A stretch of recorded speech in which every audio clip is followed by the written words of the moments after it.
to Ill-Equipped History, where two best friends who are not professionals at this. We tell you about something or someone or an event, that happened sometime. Morgan, how are you? I'm Emily, by the way. I always forget to introduce myself. So, Morgan, how are you? I'm good. I'm speaking mostly normally. Hooray! Woo! How was your trip? It was really great. I read a lot of books, and I got to be in the sand, and I got to hang out with Kyle's family, and they're all very nice. And yeah, it was really great. Love it. I love that. Over the weekend, Nick and I went to Savannah, Georgia. Oh, yeah. And if we have any TPL listeners out there, this Paranormal Life, y'all will know that Rory's from Savannah. So the entire time I was thinking of all the inside jokes that they had about Savannah. So, I guess shout out to them for making it funny. But we stayed in this really cool Airbnb that was built in I don't know, maybe 1700s or so, long time ago. That's it was awesome. An old cotton mill or something. And I walked in and I was like, oh my God, look at the architecture. And then my brain was like, I hope it's not haunted. It wasn't. We were good. That's good. No weirdness happened. So I'm surprised a house from the 1700s in Savannah was not haunted. Yeah, we were looking at the river, our patio was the river. There was I called it the murder alley because you walk outside the front door and you make an immediate U-turn and you're in this 4-foot wide alley. And I'm like, people have been murdered here. It just, I hate this. It looks horrible, but it was the fastest way to get to all the cool stuff. So we ended up taking it a lot. I'm glad you didn't get murdered. It was really cool. Thank you. And if anyone saw my post about Savannah and me getting very excited about the guns, I can confirm that was a few beers deep. So if I look a little wild, it's because I accosted my own husband on the side of the street and went, "Take my picture!" And he did. He was a true photographer husband. I have 50 pictures of me looking ridiculous in front of a gun. So it's exactly what husbands should do. Exactly. So, should we get into it? Let's do it. Yeah. It's early 1968 in London, and 17-year-old Bernie is approaching the door of the man that puts the music behind his lyrics. Oh, hey, Bernie. Come on in. What do you have today? Just a few this week. Only a few? You've been spending too much time with that new girlfriend of yours, Bernie. No such thing as too much of a good thing. Speaking of which, the one on top is written about her. No pressure to write about it first, though. Wink, wink. Yeah, I get the hint. What's it called? I haven't really honed down a name yet, but I was throwing around the idea of Tiny Dancer. That's what I have it named for now, anyway. Tiny Dancer coming right up. I'll swing by when I'm done with them. Thanks, Bern. No problem, Elton. See you next week. Thanks to Bernie Taupin's lyrics and Elton John's musical talent, Tiny Dancer wouldn't just become one of the most famous songs in history, but would propel Elton into a stardom he could only dream about. Hey, we're doing Elton John today, guys. Hey! I was like, you know what? Should I do two musicians who were from the same era back to back?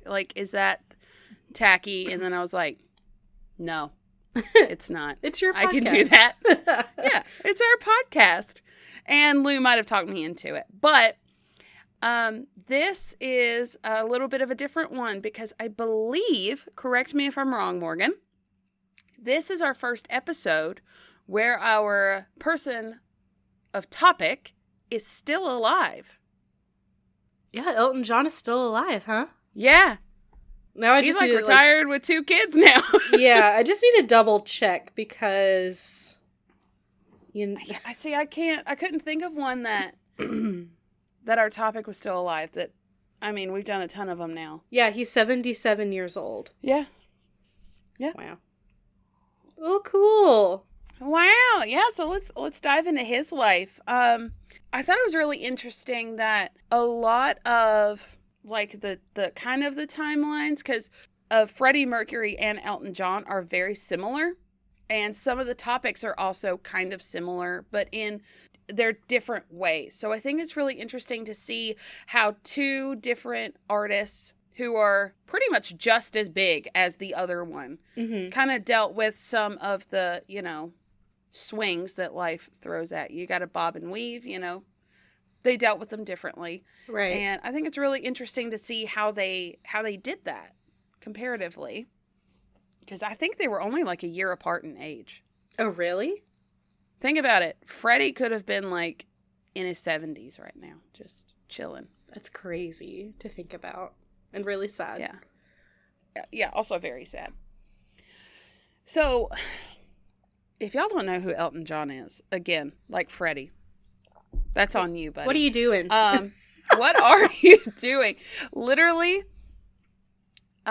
Your Song was the song that Nick and I danced to at our wedding. And it's also my children's night song. So Aww. I will serenade them the entire song before bed if they so do request it. Of Tiny Dancer. No, not Tiny Dancer, Your Song. Oh, I misunderstood what you meant. Sorry. No, you're good. You're good. But yeah, I picked Your Song for mine and Nick's wedding song, because there's a line in it that was like, I've forgotten if they're green or they're blue. Anyway, the thing is, what I really mean is yours are the sweetest eyes I've ever seen. And that sounds like Nick. Like, hey, I really like you. I'm not going to remember the tiny details. It's fine. Let's just go. What color are your eyes again? But also because I love that song. Yeah. Yeah. Yeah. And before we get too deep into it, I just need to tell you, I found the most 2007-ish documentary on him ever. Like the intro, it had him in it as like he was telling his life story, which was awesome and gave me a lot of insight. But the intro was him playing Rocket Man. And then a rocket came and like scooped him up, and then like you hear the rocket sounds and he's going through space. And he's like driving the rocket, and it was like on the TV, so they had like commercial breaks, but somebody had literally just recorded it and then put it on YouTube, so it still had the commercial breaks in it, and they're like, look at this really cool HD DVD player with surround sound, now portable from Bose. That's really great. They had like an iPod on the thing, and I was like, wow, okay. That's where we're at. Fantastic. It took me back. It really did. So, all right, let's finally get into Elton John. So his early life, he was born March 25th of 1947, right after the war. So in Pinner, Middlesex, England. And he was born Reginald Kenneth Dwight. Wow. That is not Elton John. No. He went by Reggie. Cute. Reginald Kenneth Dwight. What a, like, proper sounding name. You have to say it with, like a very fancy accent. Yes. Reginald Kenneth Dwight. Perfect. So, he was very talented, even from the get-go. At 3 or 4 years old, he just kind of sat down at the piano and started playing the Skater's Waltz by ear. Amazing. When he was 3? Because why not? Yeah. 3 or 4. Okay. Yeah. Sure. I know. I'm comparing to, like, my kids when they were 3 and 4, and I was like, No. No. You were trying to keep them from just launching themselves off chairs and... At At 3, William already had a broken bone. I was just trying to keep them together. Yeah. So, at 11, he was awarded a scholarship as a junior exhibitor at the Royal Academy of Music, and he attended the academy on Saturday mornings for the next 4 years. So, into his teenage years. Okay. So, we're going to jump forward a little bit to the 1960s. He was, in his teenage years, early 20s during the 60s. And I'm going to go by decade. It just seems to be the best way to lay out his life, as opposed to like going back and forth like I did with Freddie. So he was still in school and needed a little bit of money to buy equipment, of course. So he was playing the piano at a hotel 1 day a week to make said money. He got like £1 a night, which was very little. Yeah. And he in one of the interviews, he said that I guess it wasn't a very good hotel because there was like a bar and there would be fights. And he said next to the piano was a window and he would often have to jump out the window to avoid getting in the middle of these fights. Oh my God. Just I'm sure it was like himself. On the first story, just like jumping out into the street. Yeet. Bye. So he joined Bluesology, which later was John Baldry's backing band in around the mid 1960s. Stayed with them for a little bit. But on June 17th of 1967, there was an ad in the New Musical Express that read, "Liberty wants talent." And Liberty was a recording place. And was it a British one? Yes. Okay. It was in London. Yeah. Okay. I was just confused because it's the Statue of Liberty, so I just wanted to double check. Yeah, I don't know why. Not a clue. But Liberty wanted talent. Yeah. Yeah, and it says audition tape or disc to 11 whatever that says Street, London. Mm-hmm.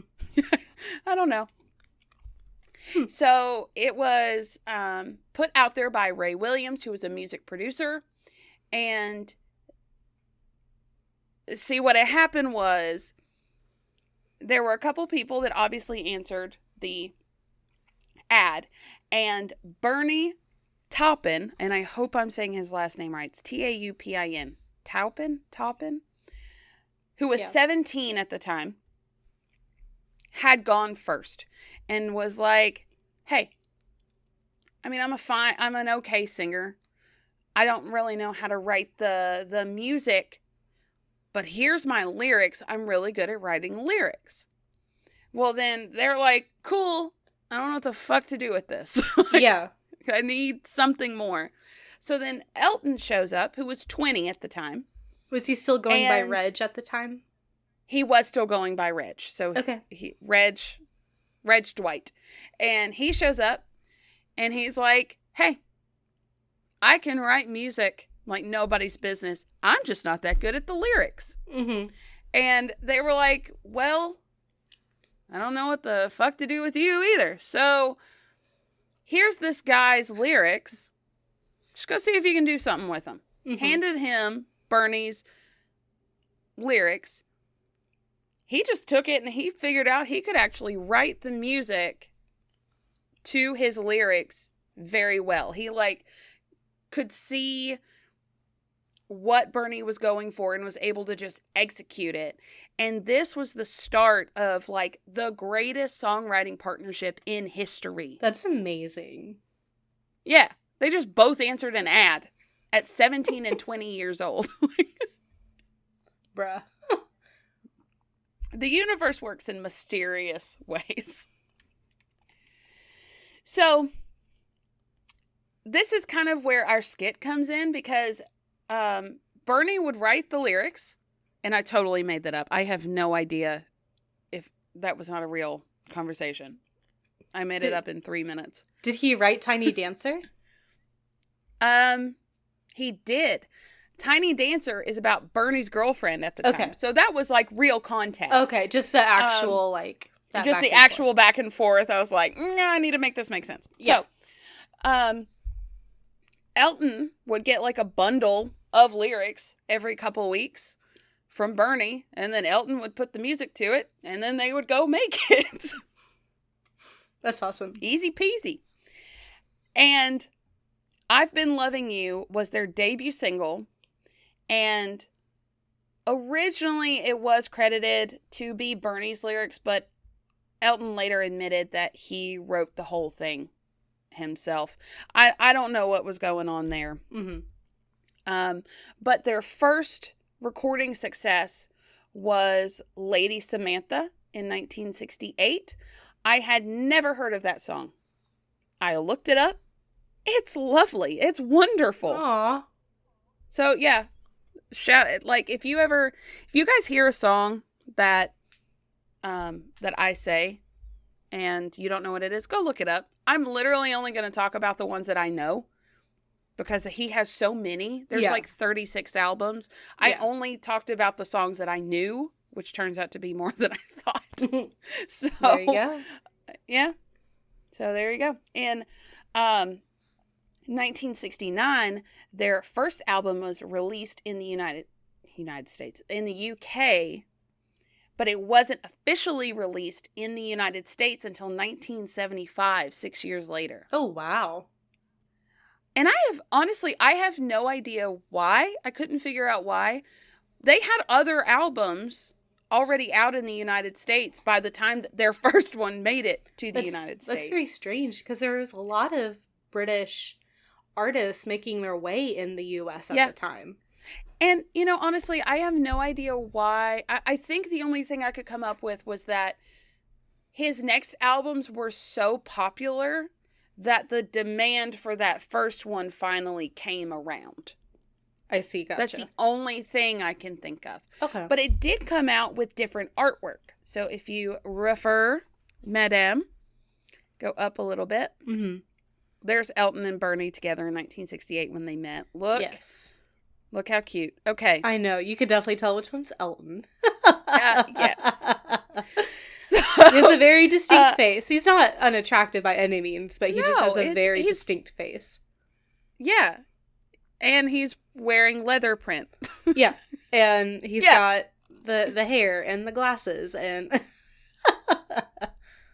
And this is like his tame days. Mm-hmm. Mm-hmm. So, if you look at these pictures, on the left is the album was called Empty Sky.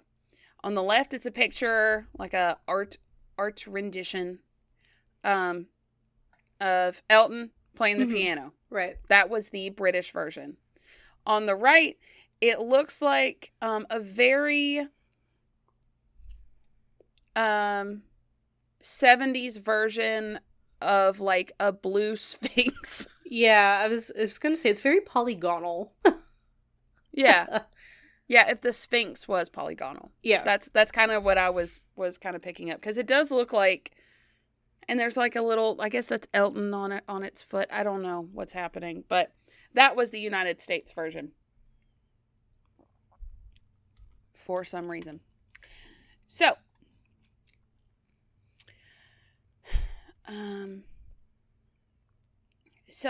before we get into his career taking off, I feel it very important to talk about why his songs sound so different than other. I mean, it evades all categories. A lot like Queen. Yeah. It just is its own thing. Mm-hmm. He was really good at blending different styles, like pop and rock, in a way that was almost electric, if that makes sense, and energetic. And he was one of the first ones to put together an electric guitar and a piano and synthesized things. Okay. He was like, let's just mush it all together. Put it all together. Yeah. And one source, and I'm going to quote this one because there's no way I could say it better. Quote, his vocal style with its Southern accent and gospel inflections was strongly American influenced. was as was his pianism, an ornate gospel-flavored elaboration of the stylings of Little Richard and Jerry Lee Lewis. I saw Southern accent and thought, me? But then I had to I was like, no, like the English Southern. There's a difference. Yeah. Yeah. It's a little different. Not my Southern.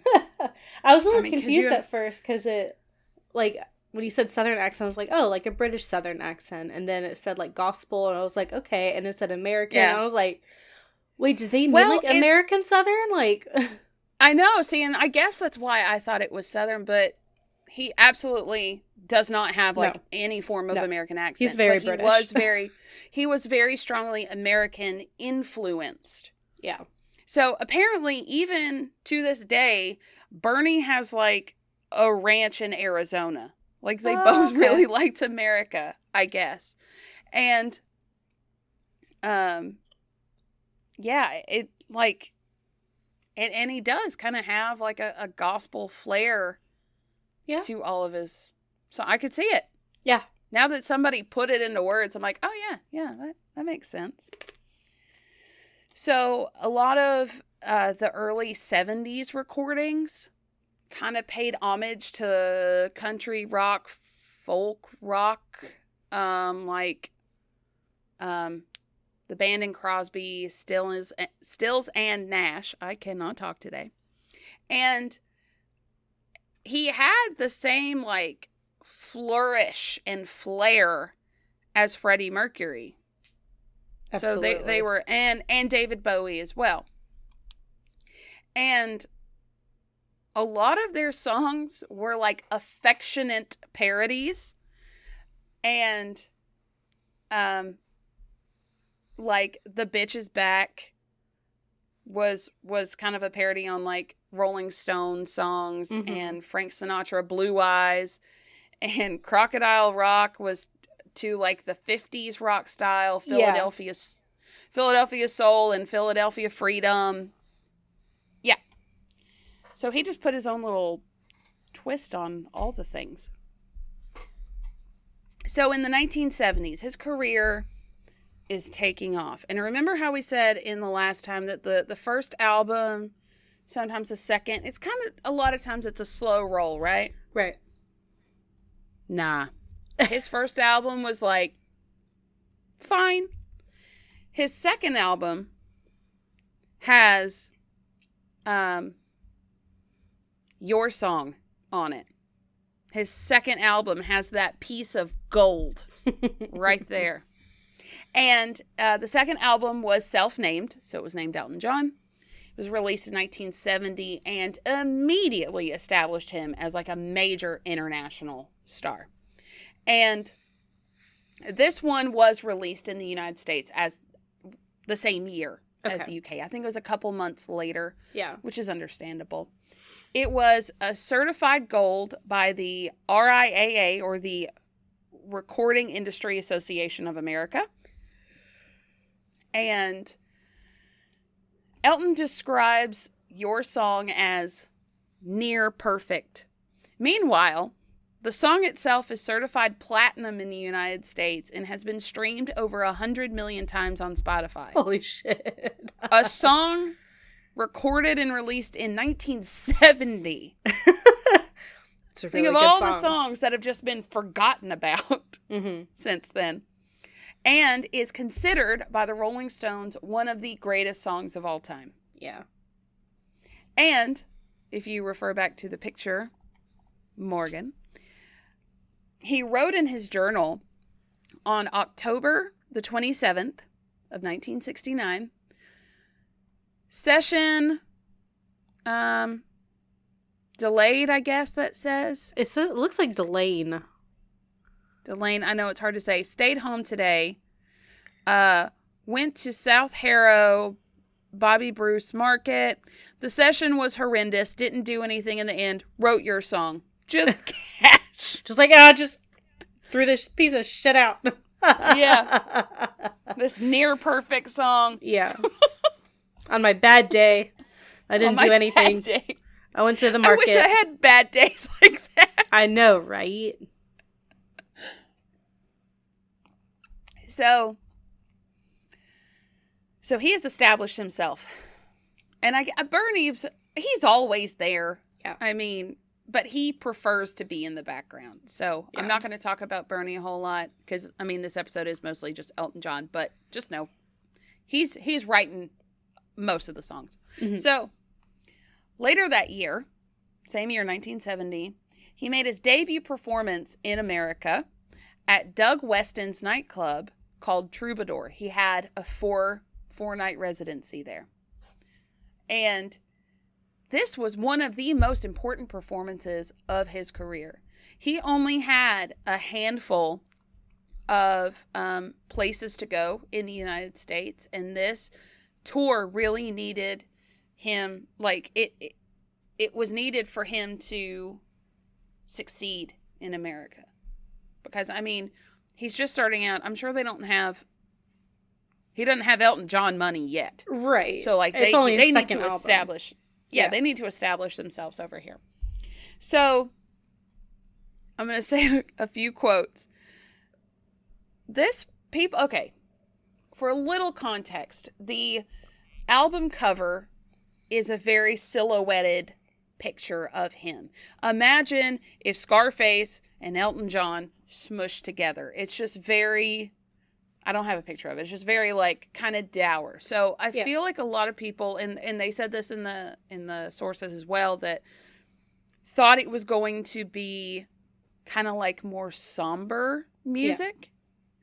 Yeah. And he said he went up there and they weren't expecting this. But he was, like, doing handstands on the piano. And he was like... That's awesome. It was the most energetic thing. And so... Robert Hilburn from the Los Angeles Times said, Tuesday night at the Troubadour was just the beginning. He's going to be one of rock's biggest and most important stars. Neil Diamond said, folks, I've never done this before, so please be kind to me. I'm like the rest of you. I'm here. I guess he went. I'm here because of having listened to Elton John's album. So I'm going to take my seat with you now and enjoy the show. So Neil Diamond just showed up, and this is a tiny, I mean, like 300 people showed up to watch this performance. And Russ Reagan, president of UNI Records at the time, said, I didn't come down for 2 days. I was so high from the excitement of that night. I think there were maybe 300 people in that room Tuesday night, but everybody I talked to now says, yeah, I was there. So there must have been 30,000 at the Troubadour that night. That's awesome. Hey, I have a question. Yeah. When did he change his name? It never really told a specific date from what I gathered. It was around the time that him and Bernie started working together. Okay. He did have that awareness that, like, Reg Dwight isn't really a name that, like, it's not the name of a superstar. Superstar. So it was around that time that from a couple, I never got, like, an actual, like, year or date, but he just became Elton. Yeah, I'm just wondering, like, where he got the name from. I forgot to say it, but he did get the name from two of the people he knew in the other band that he was in. So Elton came from, like, the first name of, like, the bass guitarist, and then John came from, like, another one of those guys. Okay. Yeah. Aw. Yeah. He's like, Elton John sounds good. So it's like a little tribute almost to his first band. Aww. Yeah, and it's been a couple years since I've seen the movie, like, tribute Rocket Man. Mm-hmm. But I think that is also addressed in the movie as well. Have you seen it? No. It's really good. You should. I know. I really want to. It has Ansel Elgort. Is that who plays Elton John? I don't remember bad names. So, and this is where, after these performances, his career just Rocket Man. Yeah. Yeah. And the documentary said, and you know what? I'm going to say this. Unlike in the Freddie episode, I'm going to say more things because Elton was saying them himself in interviews out loud. So that, Okay. whatever. They said the fame didn't go to his head. It went to his bed. That's And funny. he said, yeah, I mean, I was pretty much a virgin and this was about the time, like, I had sex with a man for the first time. So did he know he was Okay. gay? Yeah. Yeah. At first, and we'll get a little bit into it, he was telling everyone that he was just bisexual, Uh-huh. but I think deep down, like, he knew he Was a gay man. I guess he kind of was, but he leaned more gay. Yeah. He leaned more gay. Okay. So, yeah, because Spectrum and all Yeah. that. So, in October of 1970, he released Tumbleweed Collection. It went platinum. In November of 1971, he released Madman Across the Water. And this album had Tiny Dancer and Levon. Do you know Levon? Levon likes his money. I'm going to be singing a lot. That's so all sorry, right. guys. That's all right. Sorry, I'm a little out of it, so You're I'm good. like, I'm pretty you're sure I good. heard it. In May of 1972, I mean, they are bam, bam, bam, Yeah. getting them out there. He released the album Honky Chateau, which I absolutely adore the name of that. And the songs Honky Cat, which I love that song. Honky Cat. And Rocket Man and Mona Lisa and Mad Hatter. That's one song. Mona Lisa and Mad Hatter Okay. were on that album.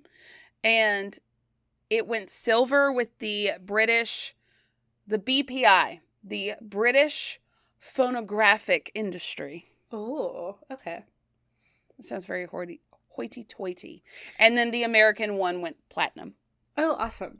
So in January of 1973, he released Don't Shoot Me, I'm Only the Piano Player. I love the names of his albums. And on that album was Daniel and Crocodile Rock. And this album went 3 times platinum in the American Awards. So in 3 years, we've got Tiny Dancer, Levon, Honky Cat, Rocket Man, Mona Lisa Mad Hatter, Daniel, Crocodile Rock, and Your Song. That's crazy. Within 3 years. They're And just, I'm just pumping naming them out. Seriously, I am just naming off the ones that I just know off the top of my head. Mm-hmm. And I was born in 93, so those would be kind of the more popular ones, at least I think so. So on September 7th of 1973, he played the Hollywood Bowl, which from what I gather is just a Southern California venue. Okay. When it said a Hollywood Bowl, I was like the Super Bowl? But Mhm. no, it's just a venue. Okay. And are you ready for this production? I don't think I am. The performance opens with an introduction by Linda Lovelace, a porn star. As Elton descends the staircase on the stage, doves are released from 5 grand pianos with impersonators of Queen Elizabeth, Elvis Presley, Frankenstein's monster, the Pope, the Beatles, Batman and Robin, Mae West, and Groucho Marx. Just... What an eclectic group. Yeah. That is wild. And please refer to the pictures, and you can see the Hollywood Bowl in 19... Look at his outfit. He is just How is he 5 feet off the stage? Look at him. I thought those were roller skates at first. No, they're just very big heels. They're pumps. I Yeah. mean, Those are incredible. go-go boots. Those are go-go boots. I mean, it is 73, so He performed 16 songs, 5 of which were debuted that night for his upcoming album, Goodbye Yellow Brick Road, which I love that album. It's a good one. It is. So, the next month, October, in 1973, he released Goodbye Yellow Brick Road. And the songs, Goodbye Yellow Brick Road, Saturday Nights, All Right for Fighting, and Benny and the Jets, and Candle in the Wind were all on that one album. It's a solid-ass album. This album won 2 platinum BPIs, 3 times platinum in the Australian Recording Industry Association, and 8 times platinum in the American one. Which platinum is 1 million sold. 8 million. Ha! This is bonkers. Also, now all my brain is doing is Benny and the Jets. Like, I keep wanting to go, I remember when rock was young. Me and Susie had so much fun. I just want to go, la, la, la, la, la. Sing your Crocodile Rock. I will. That was mine. My dad and I used to, we'd blast it anywhere we were, but I liked when we had the doors off the Jeep and we were, like, driving up to the cabin and we, like, going through the mountains and just screeching it. I mean, wow! Like, I will bust this microphone. We were yelling it so loud. We didn't care who heard. I know you sing it, like, every time we do karaoke. Yeah. I love that song. Like, throw basically anything Elton John at me, I will sing it. I love him. So, in just 3 short years, by 1973, he was one of the world's, like, top-selling pop performers. Just mind-boggling how quickly he went. And yeah, and it's less than a decade. Like, it's just a couple years. Yeah, 3 years. That's insane. Yeah. So, this is kind of a little bit of a double-edged sword, though. We're going to talk about it a little more later, but Elton John was always a bit of a quieter person off stage. His mom even said that in an interview. Like, I can tell when something's wrong with him, but I never expect him to, like, actually come and talk to me about it because he's very just quiet, yeah. You know? So he started turning to drugs to give him a little bit. It was mostly cocaine, but give him a little bit of a high to be more social in those settings. And he went from having, like, no money to all of the money. A jet with a fireplace and a bedroom and an organ inside the jet. And, like, so Stevie insane. Wonder is singing him happy birthday on this jet. And that's a true story, by the way. Yeah, I don't doubt it at all. So, it just... Yeah.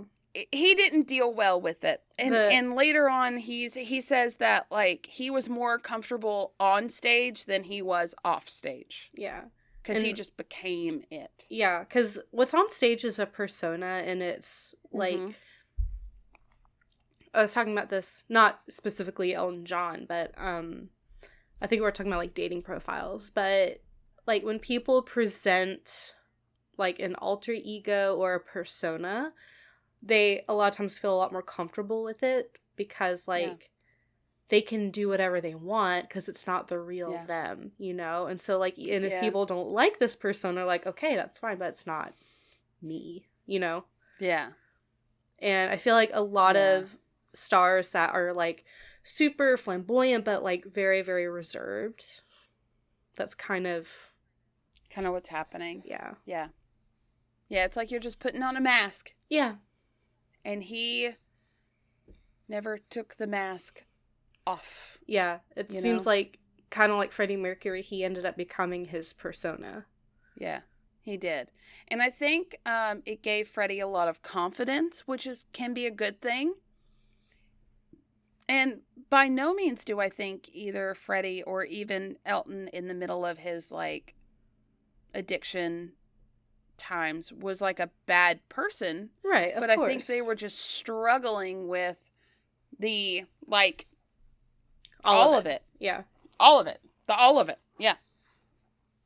So, in 1974, he released Caribou, and this album had The Bitch Is Back and Don't Let the Sun Go Down on Me.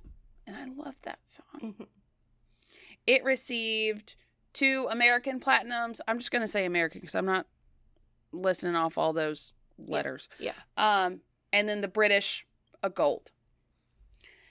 So not as good as Yellow Brick Road, but I mean, who can top that? Jesus Christ. Right.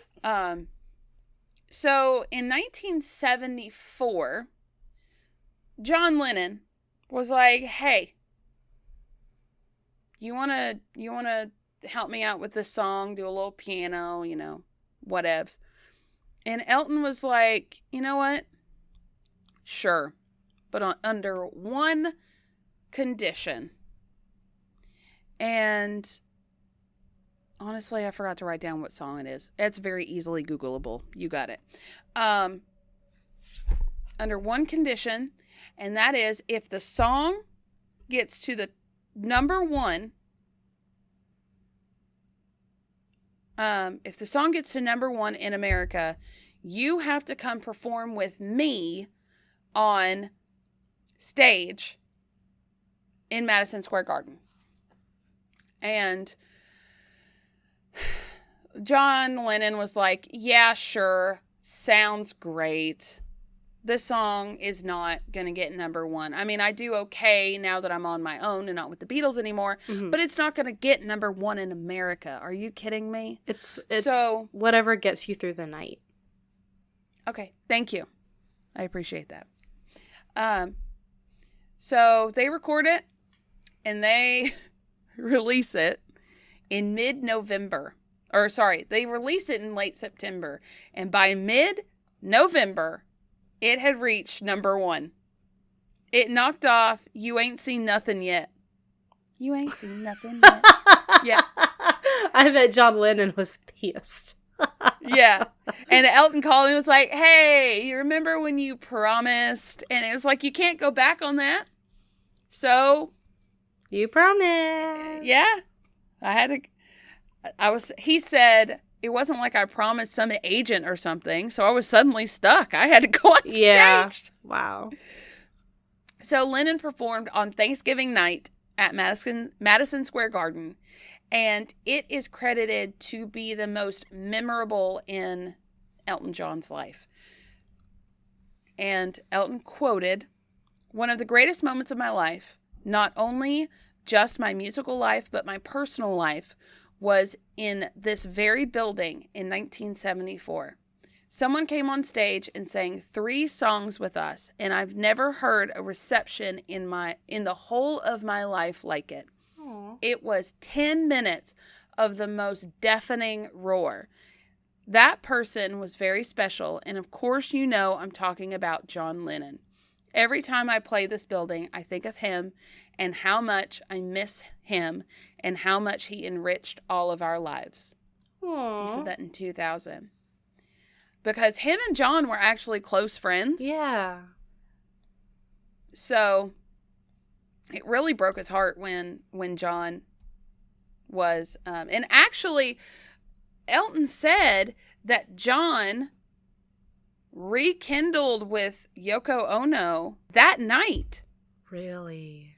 And that was like how they got back together, and that Elton was John Lennon's son's godfather. Oh, wow. Because of it. Oh. I know. Just so much. Yeah. Aw. So, in 1975, he released a song, "Don't Go Breaking My Heart" with Kiki D. Mm-hmm. And I love that one too. Mm-hmm. That one's like one of the most iconic songs of all time. It's probably one of the most karaoke'd songs of all time. It's a solid duet. Yes. A solid. It's easy. It's lighthearted. It's fun. It's got a good beat. Yeah. Don't go breaking my heart. I couldn't if I tried. Oh, honey, if I get restless. Oh, my God. Okay. So, his super elaborate lifestyle is in full swing by this point. Oh, I'm sure. And the drugs are very much in full swing. And he even said himself, he said, I have an addictive personality. Mm-hmm. So what was happening is that, like, he would take the uppers and then he would drink and smoke weed to get down from the uppers. Well, then he'd get too down and then he would take more uppers, and then it just slowly started spiraling and then just got out of hand. Yeah. So in May of 1975, he released Captain Fantastic and the Brown Dirt Cowboy, which his album was named that. So apparently somebody said that was him and Bernie. That Bernie was the Brown Dirt Cowboy. Because, I mean, think about it. He's got that ranch in Arizona. Yeah. And then Captain Fantastic. That's Elton John. That's Elton John. So it had songs like Somebody Saved My Life Tonight. Oh. And then later on a bonus track, it had Philadelphia Freedom. And it got the British gold and then the American 3 times platinum. He's doing great in America. Oh my God. Oh my God. Seriously. So and I think he had multiple mansions. Let's be honest. He had mansions. Yeah. I think one of them was in LA. This dude was he was like Scrooge McDuck swimming in money. Like he still is. Think of all the shit he's just getting kickbacks from. I mean, you know what? He can be flamboyant if he wants to be. He's got the money. Oh, absolutely. Well, and one, like, I mean, he's not hurting anyone with it either, so he can do whatever he wants. Of course. So, in October of 75, he released Rock the Westies. That got a gold and 2 platinums. And in October of 76, Blues Moves, and that Sorry Seems to Be the Hardest Word. Yeah. Was the song on that one. In his entire life, he wanted to play football. Not American. Yeah. Everyone else's football. We're the weird ones. Sorry. But we call it soccer. Thank you. But, at Watford. So apparently that was like their local football club. Okay. And they weren't doing so hot. But you know what? It's fine. Because Elton John swooped in 1976, became the chairman. All right. At like 29 years old. And they did better with him being the chairman. They probably got a lot more money and they could Yeah. Yeah. Well, they got more money, and what I really liked was he said it gave him the discipline that he didn't have, because it taught him how to lose. Mm-hmm. Because it took him like 5 years to get better. Yeah. Taught him how to lose. And this football club doesn't give 2 shits about who he is. I mean, they know who he is. Right. But they're going to they treated him like everybody else. And they honestly would just kind of roast him all the time. And it humbled him, honestly, because nobody else in his life is going to tell. Who's going to tell Elton John no? No one. The football club. That's it. That's it. Well, it's good that he had a group that could like help him come back down to earth. Because I mean, he was flying high for what, like 6-7 years at this point, and literally and figuratively. Yeah, and he needed people to bring him back down. Yeah, and it gave him like the structure. And I mean, he was very involved in this. This helped him. Actually, in the future, he's like, we'll talk about his charities later, but because of this experience, he said, I've run organizations before. I can open a charity. I know how to do this. So He is no longer the chairman. I think he stopped after a while and then was the chairman again in like the 2000s, but then said it's just kind of too much for me now. Yeah. But he still retains shares, so he is still invested in it. To this day. It's just he is not actively the chairman anymore. So in 1978, a Single Man came out. It got a gold and 2 platinums. And in 1979, Victim of Love was released. Now, this one was probably one of his least popular during this time. I think his first album didn't get any awards. Yeah. And then his last, I believe, 2 have not received any. But during his like heyday, this is like the least successful. It was one of the shortest in his career. I think it was only like 36 minutes long. It really wasn't long at all. It sounds for like the whole it was album. just like chilled out really quick. Yeah. And this is actually one of the only albums that one of 2 albums Bernie did not do any work on. Oh, okay. So he recorded for the first time without any of his band, I don't know exactly who he recorded with. But there were like errors on the track and it was super short. It only won 2 golds, but he didn't write any of the songs or play really any of the instruments. This is what him saying he was jumping on the bandwagon.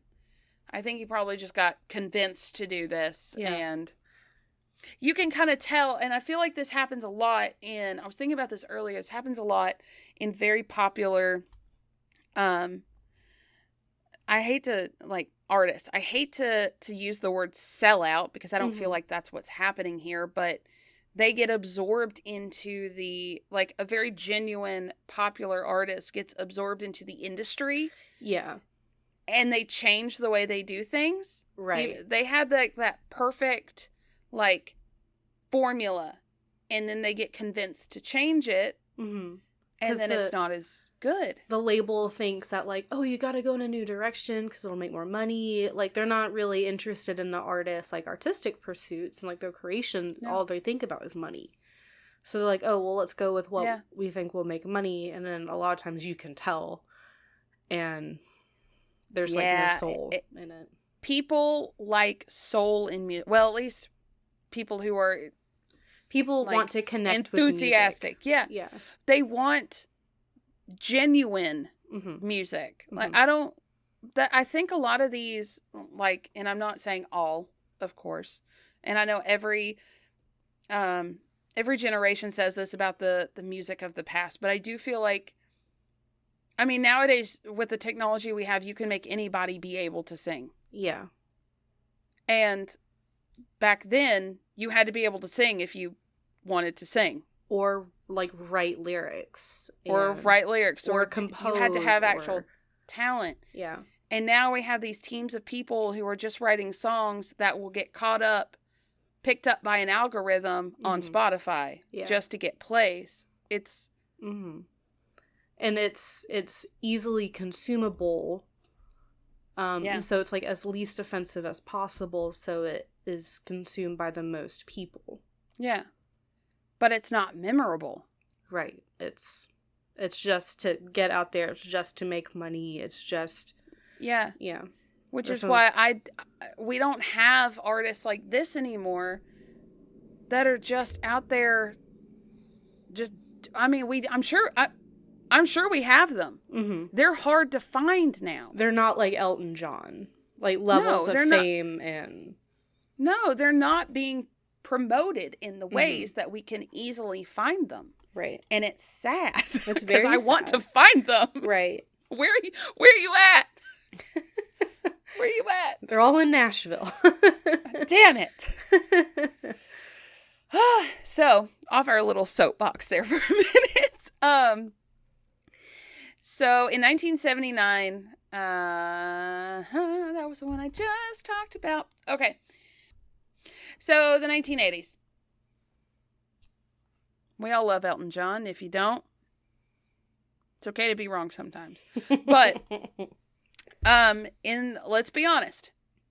In the late 80s, things started to kind of take a turn. Mm-hmm. And kind of throughout in the late 70s, things started to take a turn. Throughout a lot of the 80s, popularity really started to dip. Not too drastically. Not he fell off and now he's back to singing at 300 people bars. Right. But he started collaborating with artists and people just kind of didn't respond to it as well. Yeah. Which as his earlier works happened. He still remained a very extremely popular performer because of course artists are going to play their more popular songs from the past as well. So, and he also performed at Live Aid. Yes, didn't he go on like right before Queen or something?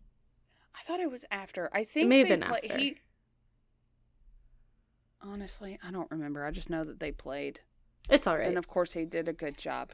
Yes. Of course he did. It's all right. So, he did take this time in the 80s to tour Australia with his 14-member band in an 88-piece Melbourne Symphony Orchestra with the conductor James Newton Howard, they had worked together between 75 and 81. Please refer to him dressed as Mozart. I see him. In Australia. I love the Isn't enormous he lovely? Mole on his cheek. Yeah. I love. And honestly, it never came up, and I don't know why, but I know at one performance, because my dad talks about it all the time, he was dressed as Donald Duck. And I don't know when, or I think it was in like the 90s. He was dressed in a giant Donald Duck. That's incredible. Yeah, we should Google it real quick because I need to see this. Elton John Donald Duck. There he is. Oh my god, I see him. Oh my god. Is that not beautiful? That's hilarious. He's got the legs. He's got the tail. He's got the... This would make an amazing Halloween costume if you could figure out how to carry around a piano with you. Oh my god. One of us could be, what's her name? Why can't I think of her name? She's a Swedish singer that has the goose dress. Why can't I think of her name? Oh, I think I know what you're talking about. I can't remember. Ooh, one of us could be the piano. There's this like clip, like a screen grab of him with like the audience behind him, and he's like looks like he's just jamming at this piano. He is with an audience of like thousands behind him dressed as Donald Duck. This is amazing. I love his outfit. Oh, I see another one of him as Minnie Mouse.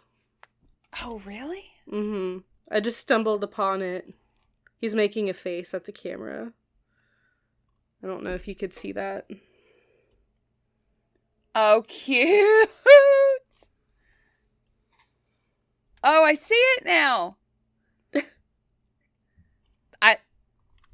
He's amazing. Okay. Yes. So, at this final show, and honestly, he did this for a couple years, so I don't know when this final show was. So the final show at the Sydney Entertainment Centre, it was in the album Live in Australia with the Melbourne Symphony Orchestra. Okay.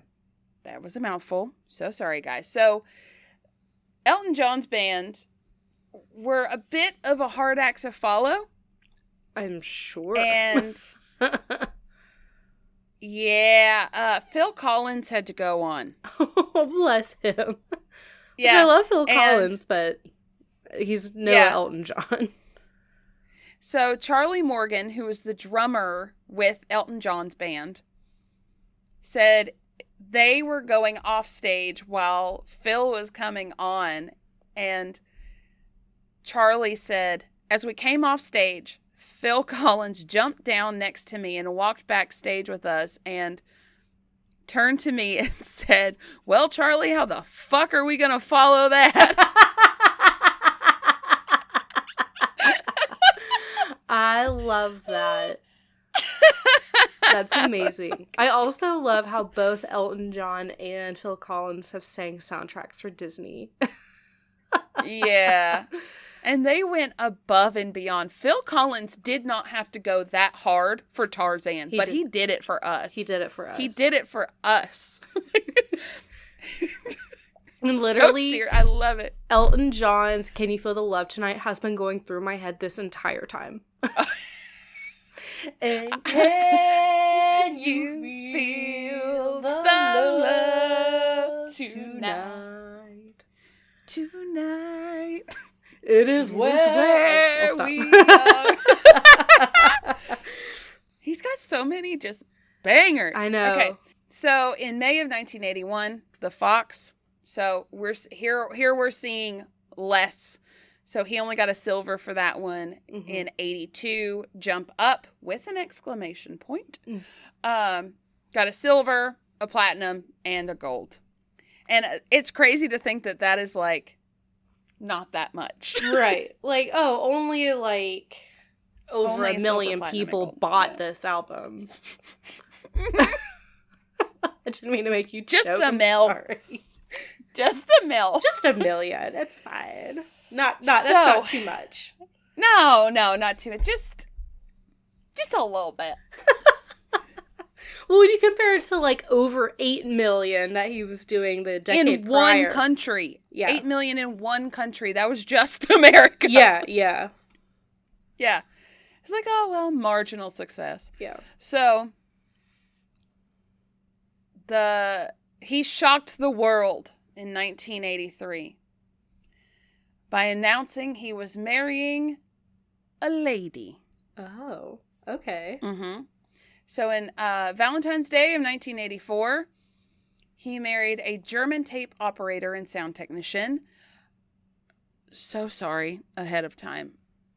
Renate Blau. It's the best I can do. Now, they had a very, very loving relationship. She loved him. And he mentioned it was like a sexual relationship. So that's why I'm saying he leaned more gay, but, was So maybe bisexual, he, but had romantic love for women, but maybe just not sexual attraction. Yeah. Which he can said happen. she was very... I mean, it happened. They enjoyed each other, but he said deep down... And the marriage lasted for 4 years. Okay. Just longer than a lot of people we went to high school with, so... No one shouting out, no one in particular. I'm just saying things happen. But he said the entire time he just kind of felt like he was living a lie, that he loved her very much and she's a wonderful, beautiful person. It just didn't feel right. Yeah. So he said the only regret was that he had to put her through all of that. Oh, that's sad. Yeah. I think she's doing fine now, though. Okay. She too is in her 70s. So okay. They split amicably. I'm just gonna ignore that word. They split. Didn't need lawyers or anything. Yeah. I think continued to stay, talking terms and stuff. So yeah. In May of 1983, Too Low for Zero, and I'm Still Standing was on this one. I'm still standing. Better than I ever did. And I guess that's why they call it the blues. Oh, yeah. And I guess that's why they call it the blues. The blues. Laughing like children. Living like lovers. So, this one got a platinum, British platinum, and Australian 5 times platinum. Oh, wow. Australia loved it. Listen, a BVMI, did not look up to see what that was, a gold there, an MC platinum, whatever that one is, and then the American platinum. So, like, wow, that one did good. So, in 1984, we've got Breaking Hearts, which was Sad Songs. Do you know that one? I'm not sure if I know that one. Sad songs, they say so much. That one. So sorry about all my singing, y'all. It's all right. That one got a gold and a platinum. 85, we've got Ice on Fire. That one got 1, 2, 3 platinums and 2 golds. Then we've got 86 called Leather Jackets. And that one got a gold. But problems strike. Uh-oh. In 1986, he was diagnosed with walking pneumonia. Oh, no. And he lost his voice. He got walking pneumonia from all the drugs. So gotcha. Yeah. it happens. I mean, yeah. So he ended up having to go through surgery to save his vocals. Mm-hmm. And I think it was about this time that he was really thinking, I need to make some changes, or I'm probably not going to last too much longer. Yeah. No. In 88, his album's called Reg Strikes Back, which is cute. I love that. And he got 2 platinums, 2 golds, and a silver. And then 1989, Sleeping with the Past. And that one was 3, 6, 7, 8, 9, 10, 11 platinums. Oh, shit. And a gold. Nice. So, yeah, when I say he became less popular in the 80s, he was still cranking them out. Oh, my God. Yeah, that was 1989. I do have another quick question. So, yeah. I don't know a whole lot of Elton John songs, but I do feel like his 90s onward songs that I do know, his voice does sound different than it did in his earlier years. Do you think it's because of the surgery that he had? Yeah, I did a little bit. Honestly, full transparency, I was running out of time. I did a little bit of light research on kind of the surgery. I didn't see exactly what kind it was or anything, but I did see a lot of articles that are like, why Elton John's voice sounds different after surgery, or okay. Yeah, so it did change a little bit. So it wasn't just me. Okay. No. Okay. No. I think the surgery was like, you either have it and your voice is a little different, or you don't. And you don't sing anymore. Yeah. I mean, his voice still sounds great. Every time I hear, it's amazing. Again, Can You Feel the Love Tonight is still going through my head. And, his voice to me, sounds like a French horn, but in, a great way. You know what I mean? Yeah. Where it's I don't know. It's very velvety, smooth, like butter. I don't know. Sorry. It is a very satisfying song for a brain. It is. It makes my brain all smooth. Are you Marin? I am. Smooth brain? When I listen to that song, I'm happened? no thoughts. They all slide right off like a water slide. Should I stop playing Elton John songs? Do you think she'll get smarter? Is that what's happening? I'm smoothing out her brain with too good of music? You need to find something that'll wrinkle it a little bit. Eminem.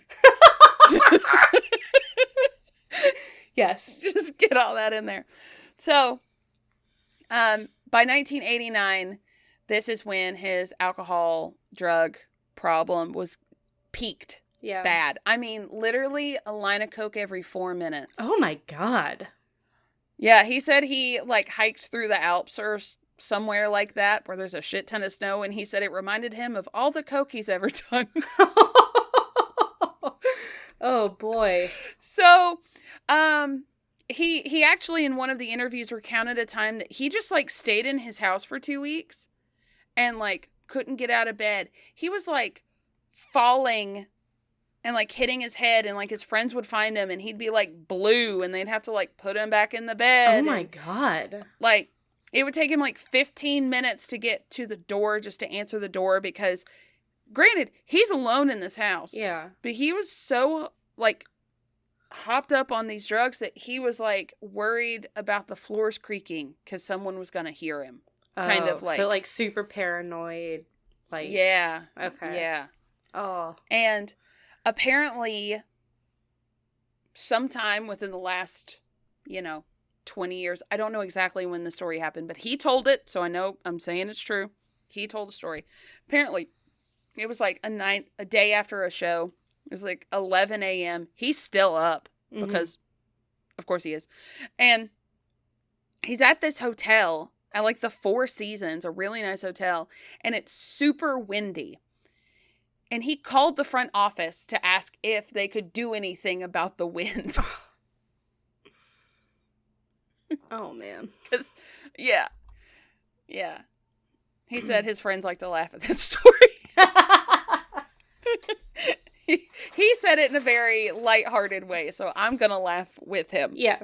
Because could you imagine getting that call? Excuse me, sir. Can you do anything about the wind? It's too windy. The wind is winding too much. So, he had come out as gay, late 80s, early 90s. Honestly, it didn't really do too much to hurt his career. It did kind of do some personal damage. Yeah. And I read that, I'm like, man, why does it sound like a D&D character? Take some personal damage. But he kind of ended up secluding himself for a while. Mm-hmm. He would still, like, of course, perform and stuff, but stayed in after that. I can imagine that as far as, like, his public reception, I feel like with how flamboyant he is, people are probably like, You know what I mean? That's why he said he hadn't talked about it before now. Mm-hmm. Because he's like, bitch, I thought you knew. like, I thought y'all could just tell. Have you seen these heels I've been wearing? I look like Donald Duck. So yeah, he's like, I guess I need to say something about this now. Mm-hmm. And in 1990, he took himself to a 6-week rehab program, got himself clean. Okay. And has been clean ever since. That's amazing. Good for him. Seriously. I mean, 1990, that's 34 years ago. Yeah. That hurts. I know. It's like, oh, yeah. Uh-huh. Listen, someone told me the other day that I look 26, and I'm going to ride that high until, I don't know, I die. Mm-hmm. Yeah. Yeah. She was shocked. I was like, ma'am, I'm married with 2 children. And she's like, no. I was like, with you, right? When we were at Walmart. No, this was another time. I just keep getting compliments. That's amazing. And a couple weeks ago, we were at Singo. And if y'all don't know what that is, it's like bingo, but with songs instead. So we were at 90s Singo night. It was me and Lou. That's fun. And we were hammered because I had 3 glasses of wine. Like, I don't know what happened to me. They were big, but anywho, so we're having a good time. And I'm singing, and I'm standing because I had a chair, but I could not contain my dancing body anymore. So I was standing. You're singing 90s songs. I seriously. And I have lots of pictures that I should share with you. But anywho, this lady walks up, and Lou and I, of the 4 of us in our group, are the oldest 2. Mm-hmm. So the other 2 girls we're with are in their like mid-20s, and they make us feel very old. Mm-hmm. But this lady walks up, and she looks at Lou and I, and she says, I don't know why y'all know all these songs. Y'all probably weren't even born when they came out. And I was like, she thinks we were born in the 2000s. I'm going to take it. I'm going to take it and run. So, That's awesome. Congratulations. This face cream must be working really well.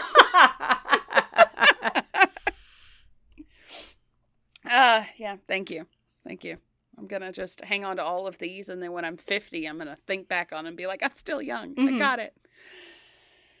Okay, back to Elton. Sorry, guys. So it's going to take a tiny bit of a sad turn for a second. Okay.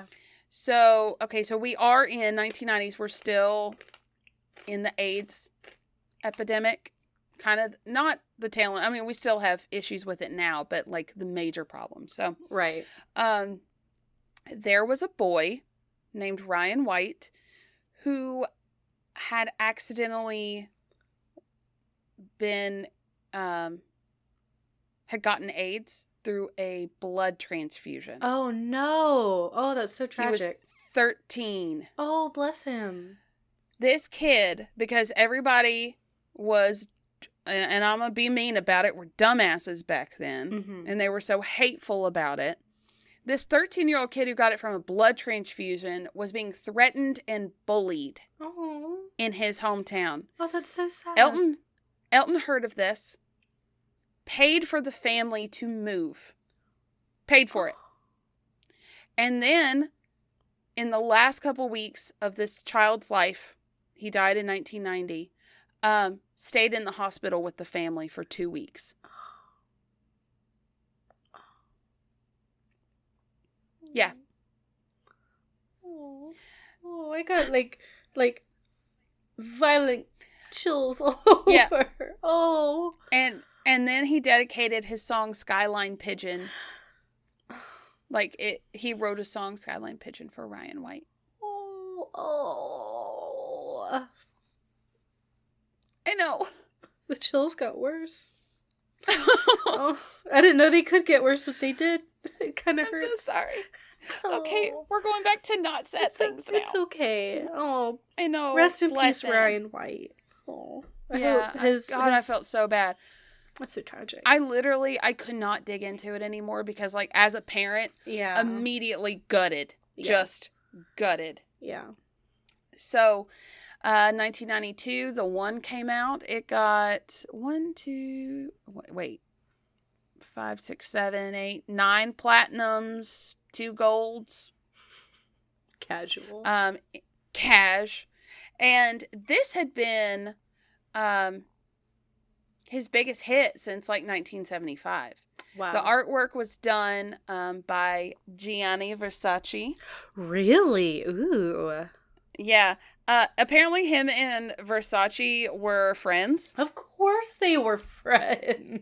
Yeah. And of course, him and Princess Diana were friends. Oh, yes. Yeah. And I didn't know this because I never really looked at the timelines together. They all died in like the same year. Lennon, Versace, and Diana died within like not that long from each other. That's wild. Yeah. Yeah. And Eric Clapton was on this album. Oh. I like Eric Clapton. So in 1994, Elton John was inducted into the Rock and Roll Hall of Fame by and Axl Rose inducted him, was the guy announcing. Okay, cool. Yeah. And Axl said, "For myself, as well as for many others, no one has been more of an inspiration than Elton John. When I first heard Benny and the Jets, I knew at that time I had to be a performer." Oh. He's just out there inspiring people. Friggin' Axl Rose. Yeah. Who'd have thought? Yeah, right. So Tim Rice was writing the lyrics for The Lion King for Disney. And they were like, hey, who do you think we should have, come and do piano and sing and shit? Mm-hmm. And he's like, Elton John. And so they're like, yeah, bet. Mm-hmm. So, quote from Elton, "This project was exciting and challenging because I had to write differently from what I would write for myself. I think that The Lion King is the funniest movie Disney has made since Jungle Book. In fact, I probably think it's the funniest movie they've ever made.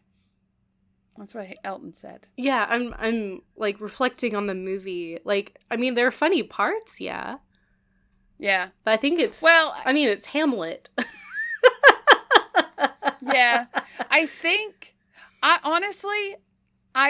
there is a lot more, because when was the last time you saw it? A few years ago. I rewatch it pretty regularly because it's one of my favorites. I love all the little, like, quips and jokes that you would not get as a, like, child. Oh, yeah, for sure. I think Disney was really good at making movies where this is why that they stick with us, is because an adult can watch that movie and the humor's different. Yeah. Like, it just hits different. You're like, oh, they did not. Well, that's the difference between, like, a kid's movie and a family movie. You know, a kid's movie is targeted to children, but a family movie is targeted to everyone. They're so good at it. Yeah. They're so good. So he won an Academy Award for his work on the movie, because of course he did. Mm-hmm. And then he said the sweetest damn thing.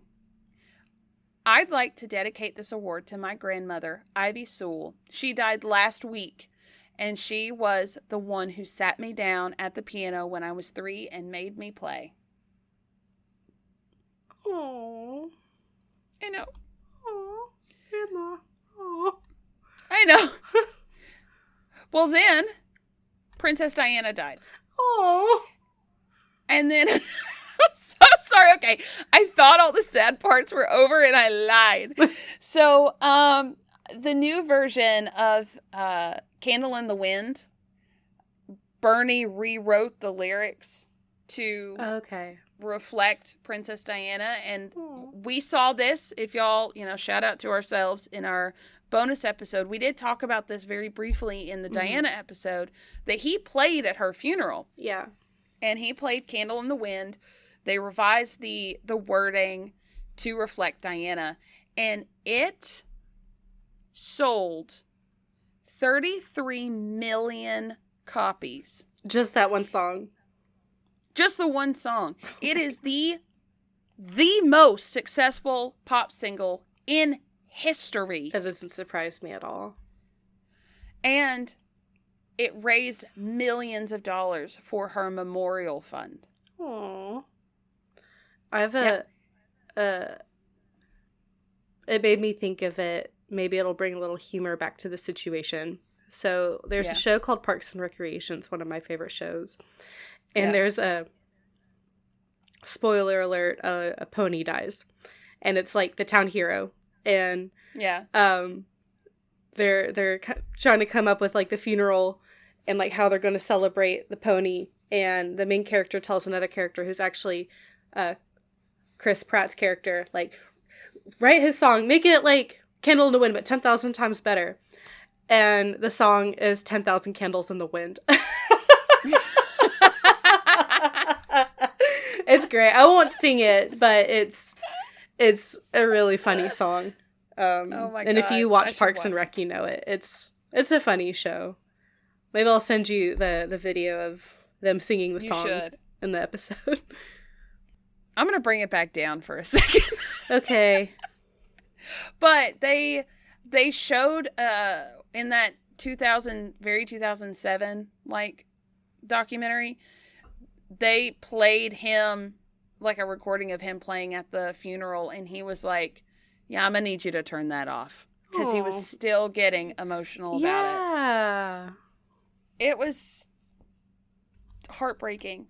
He said she put her trust in the wrong people, is what happened. Yeah. That was his opinion. Yeah.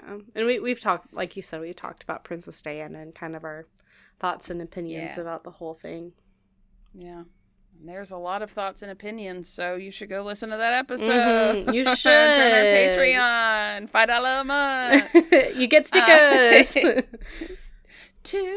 So, in 1997, Made in England was released. Let's see, 4 platinums, 3 gold, because of course it was. in September of 1997, The Big Picture was released. And this had Something About the Way You Look Tonight was on it. Okay. And it got 6 platinums and a gold. That song is on, like, the tip of my tongue. Something about the way you look tonight. Thank you. Takes my breath away. Thank you. Yes, You're welcome. It was, like, right there. I was like, how does it go? Thank you. And in 1998, he was knighted by Queen Elizabeth II. So that is where we get Sir Elton John. Of course he was knighted. And he was knighted for services to British pop and for his work in raising money for AIDS charities. And we will talk about his charities in a few minutes. Okay. But Elton said, quote, "I've had a long career and worked hard, but I think the turning point came in 1990 when I got sober and started to do some charity work, particularly for the AIDS problem.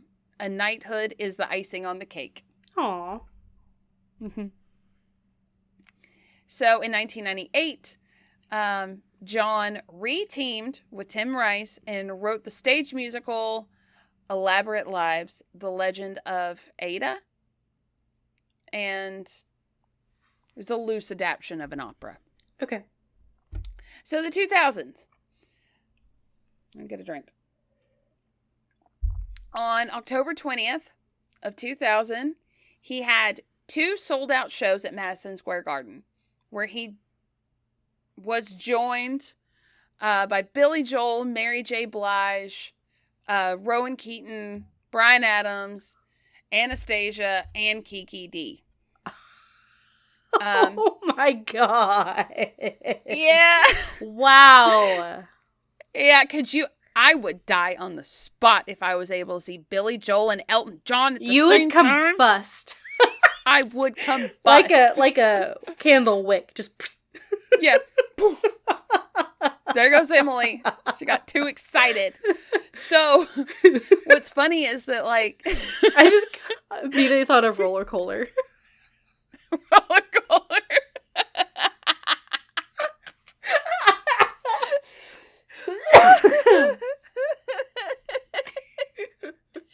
I was just hopping on the roller coaster. Sorry, I didn't mean to derail you. No, please. Off the roller derail me coaster. about roller.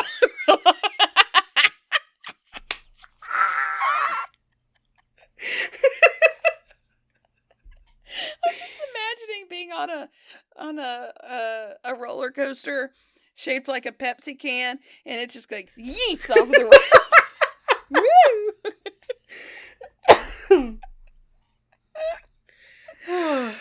Oh God. Okay. So it was 2 sold out shows, right? Mm-hmm. The shows were being recorded to make like a live album, right? Well, one of the shows didn't record correctly, so they like the second one like had to go right. Right. And it did. Good. And so they named it One Night Only. That's awesome. I love that. I think that's so cute. Like, oh, well, it was 2 nights. Well, now it's only 1. So, One Night Only. Yeah, okay. Yeah. So, in 2001, I love this. So, in the early 2000s, we all know Eminem was in some hot water just for the shit that comes out of his mouth. Yep.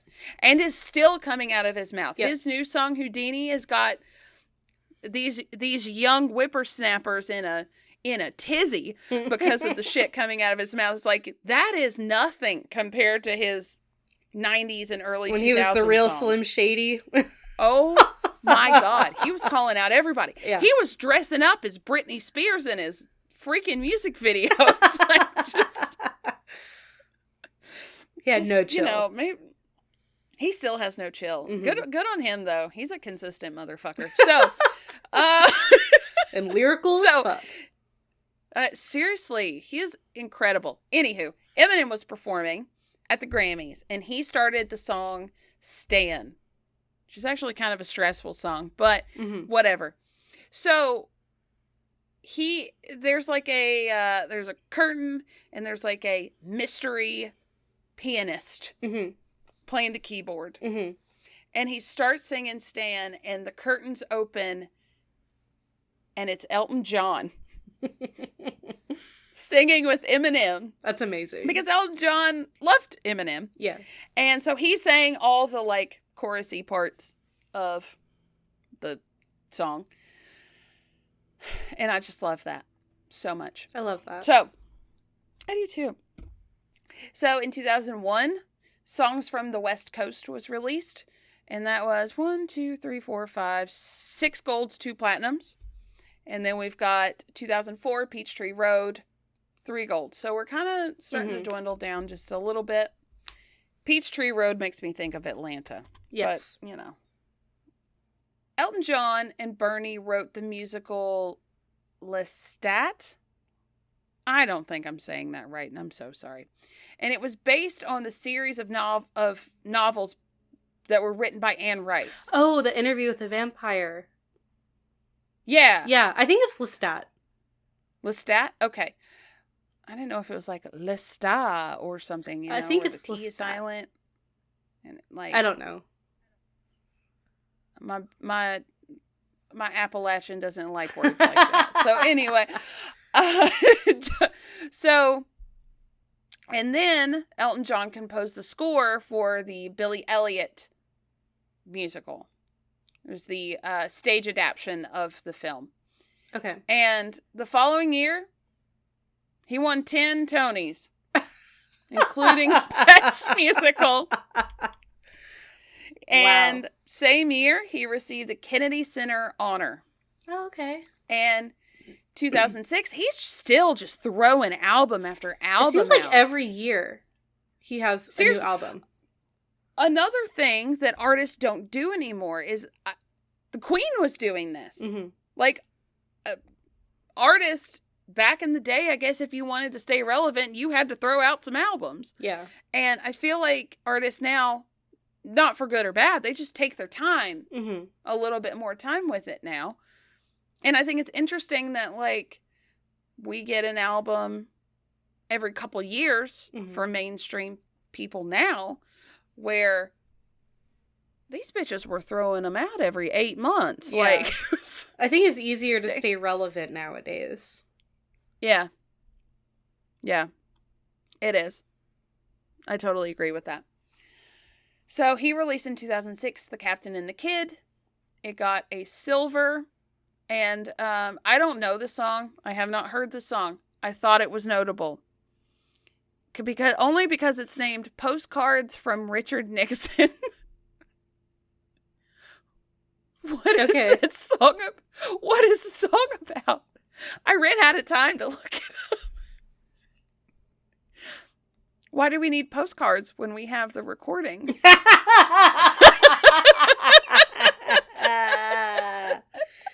Also, check out our Watergate episodes. They're great. Oh, yeah. Oh, my God. Elton John is relevant in all the things we do, apparently. So, in 2007, on March 25th, Elton celebrated his 60th birthday by playing a record-breaking 60th sold-out show at Madison Square Garden in New York City. That's crazy. He, at the time, between 2003 and 2009, he had a residency at Caesar's Palace in Las Vegas, Ooh. which a lot of artists do. Yeah. Because you can just stay in one place, and it's great. And people come to you. Yeah. And the show was titled Elton John and the Red Piano.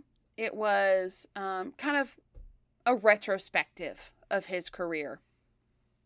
And the original, residency was supposed to have 75 shows over 3 years. But by the time he actually stopped in 2009, he had performed 248 shows. Wow. That's insane. He just kept going. Yeah. And during that 160th sold out show, he was accompanied by Brooklyn Youth Chorus and Whoopi Goldberg and Robin Williams. Wow. Yeah. Oh. So, In 2005, he married David Furnish. They are still married. Okay. They had a little hiatus in 2014. Like they divorced and then got remarried in 2014. I guess they realized they made an oopsie. Okay. But that was the only. They were like, you know what? No, we do want to be married. Okay. But they now have 2 sons, Zachary and Elijah. Aw. I know. And I think they're probably in their early teens at this point. Okay. I feel like they were like 5 and 6 when we were in high school. So Okay. So they're something young. like that. Yeah. Yeah. They're young. So apparently how they met was after Elton had, gotten sober, gotten settled over the past, handful of years, back in 1990, he was wanting to meet new people, I guess, better people, better influence people, because he's sober now. So he threw a party, told a friend to bring friends, and David was one of those friends that had been brought by a mutual friend. And to quote Elton, I was attracted to David immediately. He was very well dressed, very shy. The next night we had dinner. After it, we consummated our relationship. We fell in love very quickly. Oh. Okay, thanks, Elton. Yeah. But apparently, Elton. So they dated. They were together. They were partners. Up until 2005, and they only got married in 2005 because the gay marriage law went through in 2004. Okay. So it went into effect in 2005. So they got married on the day it went into effect. Aww. Like they wasted no time. No time at all. And he said that before David, his relationships were like, oh, well, I like you, and then I'm just going to he said he kidnapped them and then took them on tour. But then the resentment started because you're not adding anything to my life. You're just kind of mooching off of me now. Right. So when David came around, he was already well established. He said he had his own flat. He had his own car. He was in the music industry, and then when they started dating, I think he went into the movie industry, so he continued. And I saw a couple interviews where they were being interviewed together, and he was talking about the foundations and the charities and stuff, so he's very involved. Okay. And Elton felt like he had found an equal and a soulmate. Aww. Which was so sweet. So in 2013, he released a diving board, which just got a silver. He received the first ever Brits Icon Award for his lasting impact on the UK in 2013. Okay. And in February 2016, Wonderful Crazy Night was released. He didn't get any awards for that one.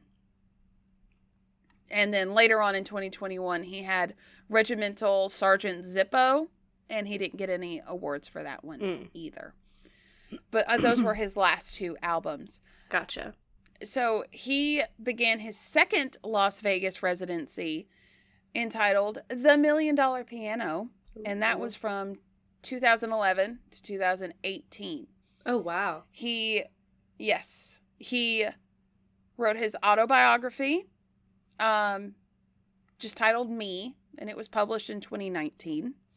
And then Rocket Man came out in 2019 as well, which David worked on. He was one of the producers or something like that. Yeah.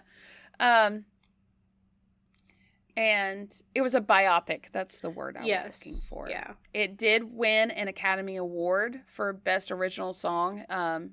I'm Gonna Love Me Again. That was a song they wrote for that biopic. Okay. And COVID kind of screwed some things up for him. Because in 2018, he announced he was going on one final tour, dubbed Farewell Yellow Brick Road. And it was scheduled to last 3 years. But in 2020, you know, we all know what happened. I don't have to talk about it, do I? No, you don't. We know what happened. Okay, cool. So during the break, this little break, he recorded his 32nd studio album, The Lockdown Sessions.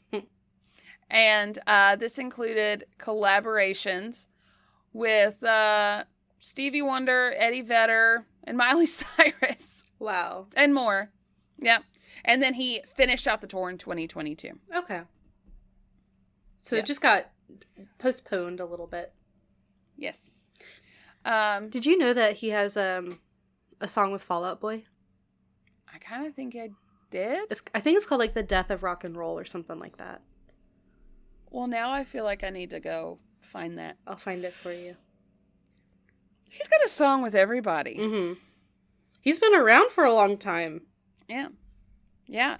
So, as a recap, he's achieved 2 diamond, 43 platinum or multi-platinum, and 26 gold albums over 70. He's got 70 top 40, over 70 top 40 hits. And he sold more than 300 million records worldwide. He holds the record for the biggest selling physical single of all time, The Candle in the Wind, in 97 for Diana.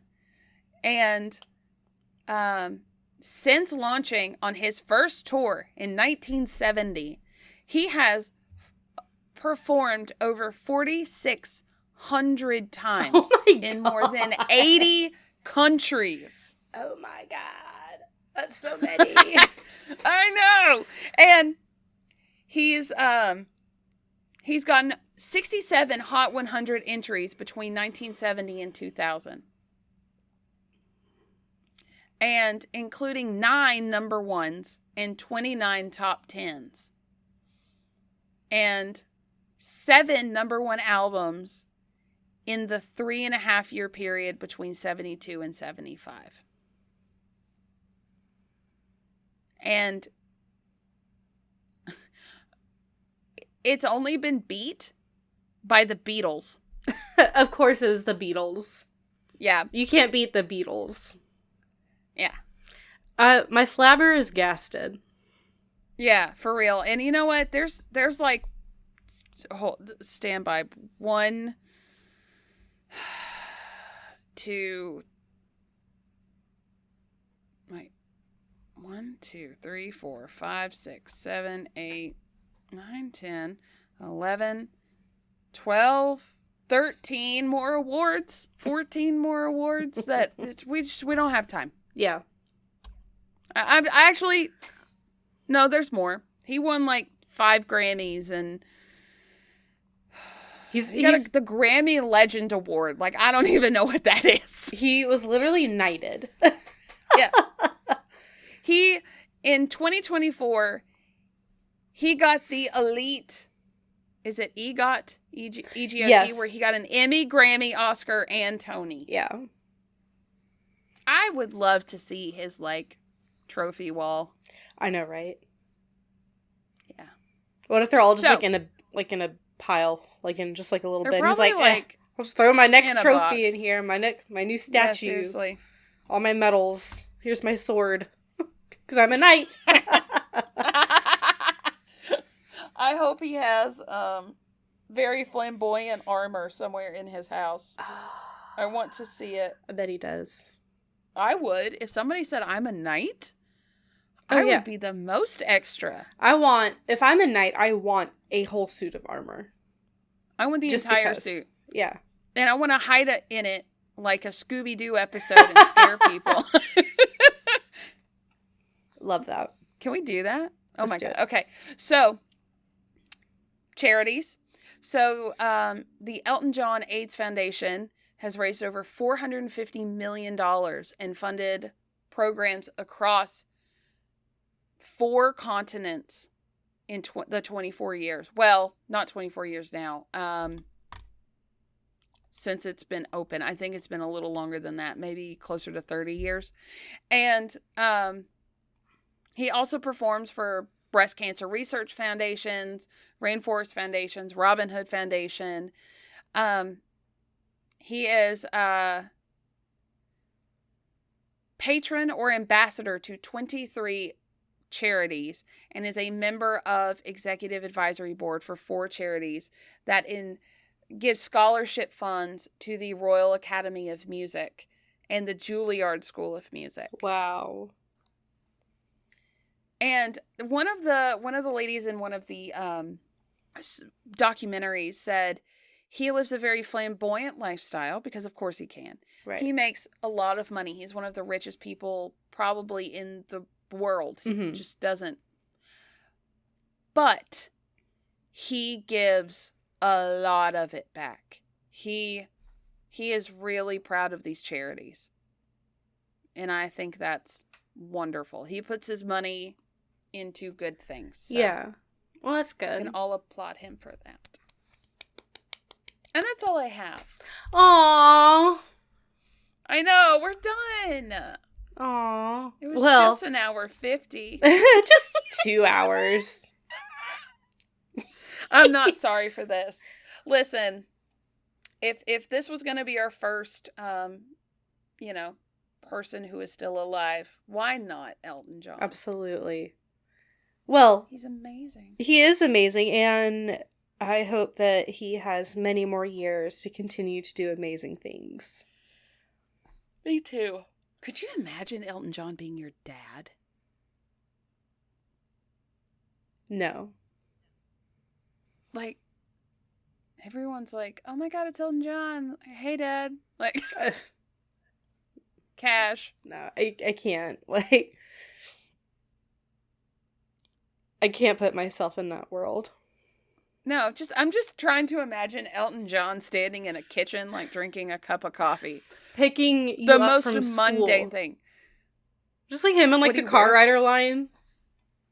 Could you imagine the big sunglasses in the car lane? Like the enormous sunglasses that go from like the middle of his head to like the middle of his face. Oh, I hate trying to like imagine celebrities doing anything very mundane because it's so weird. Just weird. When I was a kid, this is a very personal fact about me, and I'm going to go ahead and apologize. I used to, whenever I would like feel very self-conscious, I would just imagine celebrities pooping, and it would make me feel better.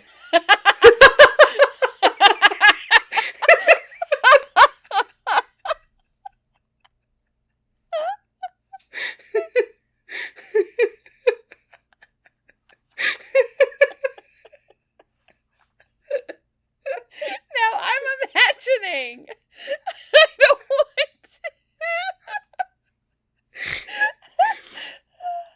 I did it when I was a kid. I don't do it as an adult because I'm comfortable with myself. But when I was having like low self-esteem issues as a young child, I would like, my mom was like addicted to like People magazine and Us magazine. She had all those magazines. And whenever I was like, wow, they're so skinny and like they're so beautiful and I could never be that way, I'm like, you know what? They poop. And I would feel better about myself because, like, they're just a person.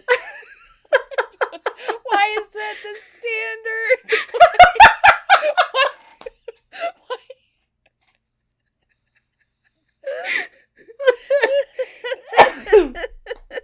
So that's a little bit about me, audience. Oh, my God. Man, I needed you to tell me that when I was a kid because I had a lot of self-conscious things, too. And I think that would have made me feel better.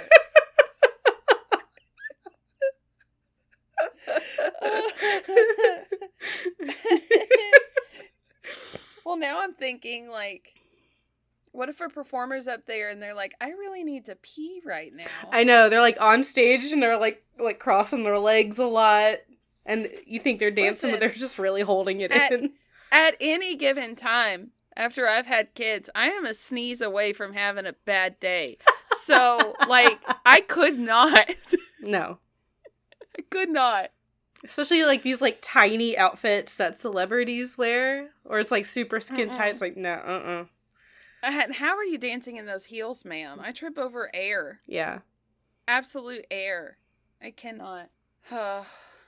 Oh, that was a good one. Yeah. No, I love learning about Elton John. I do too. Every time I think of Elton John, well, not every time, because I have so many, like, every song to me feels different and it puts me in a different place. But if I think of Elton John in general, when I was in high school, I used to play The Sims a lot. Mm-hmm. And I would just put Elton John. I don't know why this was the go-to combo for me. I would put Elton John on repeat and just build houses in The Sims. Why was that the go-to? I don't know. But I would be in my room, like on my little laptop, thinking I was cool as shit with my iPod. And I had all my favorite Elton John. And I'm like, I remember when rock was young. And I'm like, killing Sims. Like, why was I like that? You know what? It's what helped make you great.